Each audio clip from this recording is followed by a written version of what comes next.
L'entreprise de modernisation soviétique, dont je viens de vous décrire les différents aspects, va-t-elle transformer l'homme russe, ou l'homme venu de l'Empire russe, de cet empire multiethnique qu'est la Russie, après 1917, et va-t-elle aboutir à la création de ce que certains vont appeler Homo soviéticus? C'est une interrogation et c'est un questionnement que beaucoup de chercheurs ont eu pendant toute l'existence de l'URSS et même aujourd'hui. Est-ce que cette entreprise de modernisation si particulière qu'est l'URSS, est-ce que l'exercice de la violence politique, est-ce que le cadre particulier de ce système politique autoritaire, totalitaire à certaines périodes, a en fait donné naissance à un homme qui aurait des caractéristiques qui lui sont propres? C'est en tout cas la thèse d'un écrivain soviétique, Alexandre Zinoviev, qui est l'auteur de nombreux ouvrages très intéressants et qui soulignent les aspects paradoxaux de cette entreprise de modernisation et ses effets sur l'individu. Pour Alexandre Zinoviev,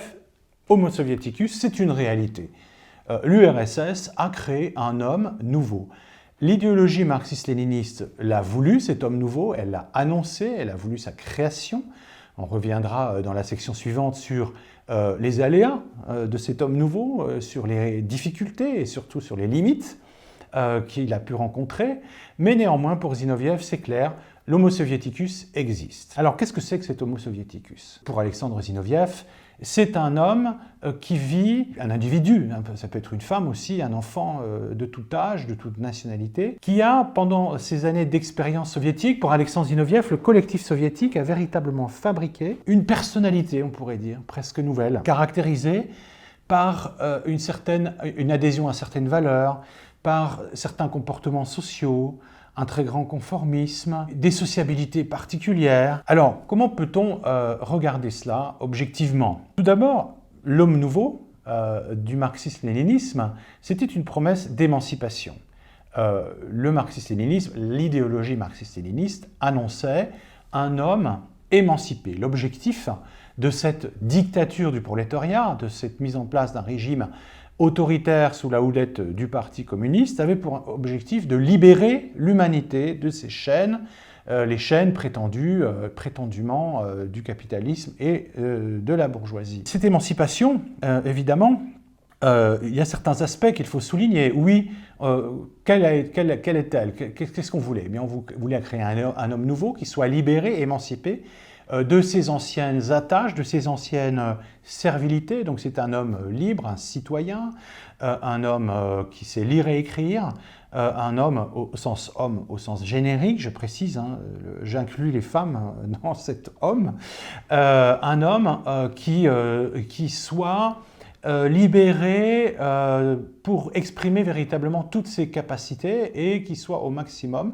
assuré de la satisfaction de ses besoins intellectuel, culturel et bien entendu matériel. Alors cette émancipation, l'Homo soviéticus, il y a certains aspects de l'Homo soviéticus qui en font un homme émancipé ou plus émancipé que l'individu sous l'Empire russe.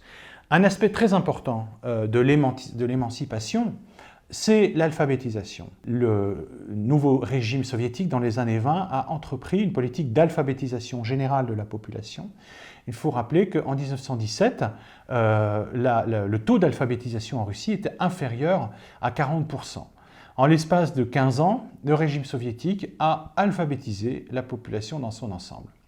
Ça, c'est une promesse d'émancipation qui a été, si j'ose dire, tenue. Il y a d'autres émancipations. Ce que le régime dépeint comme une émancipation, c'est le fait de quitter la campagne, d'être libéré de cette servitude de la terre et d'aller exercer son travail dans les nouveaux sites industriels, dans les nouvelles villes.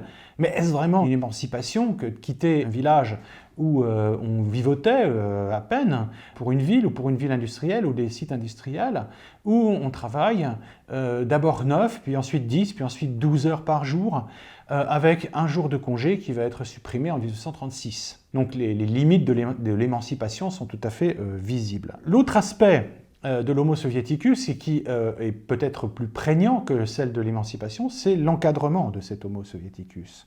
Dans les années 20 et 30 vont se mettre en place des cadres collectifs nouveaux qui vont permettre d'encadrer les individus d'une manière nouvelle.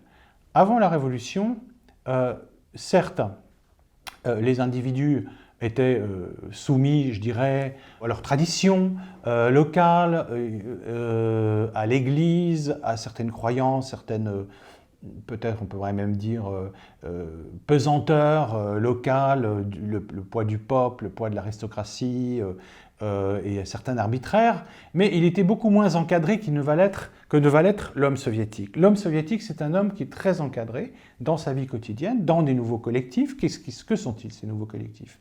Eh bien, la ferme collective, kolkhoz ou sovkhoz, l'usine de différentes tailles, usine qui est, toutes les unités de production sont encadrées par le parti, avec des collectifs, avec des cellules du Parti communiste dans chaque entreprise.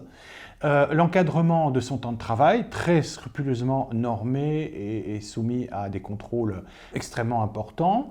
Mais on va aussi encadrer sa vie matérielle, l'accès au logement, il n'y a plus de propriété privée, donc les gens reçoivent un logement ou n'en reçoivent pas.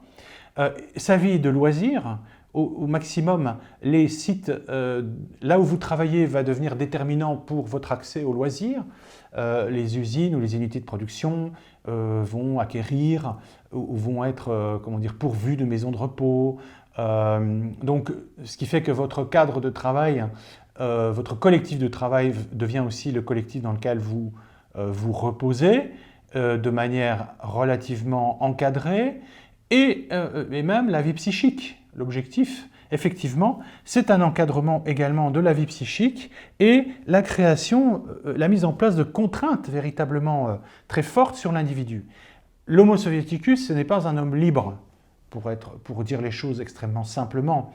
C'est-à-dire c'est un homme qui doit, à chaque instant de sa vie, se soumettre à un certain nombre de normes, des normes de travail, des normes de comportement, des normes de pensée, d'expression, très fortes, des normes très fortes et très contraignantes.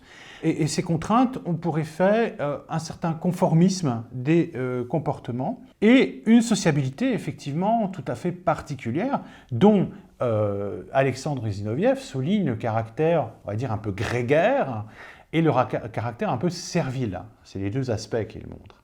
C'est-à-dire que ce type de société avec beaucoup d'encadrement, beaucoup de contraintes, y compris de langage, hein, on ne peut pas dire on ne peut pas tout dire, il y a toujours des oreilles qui traînent.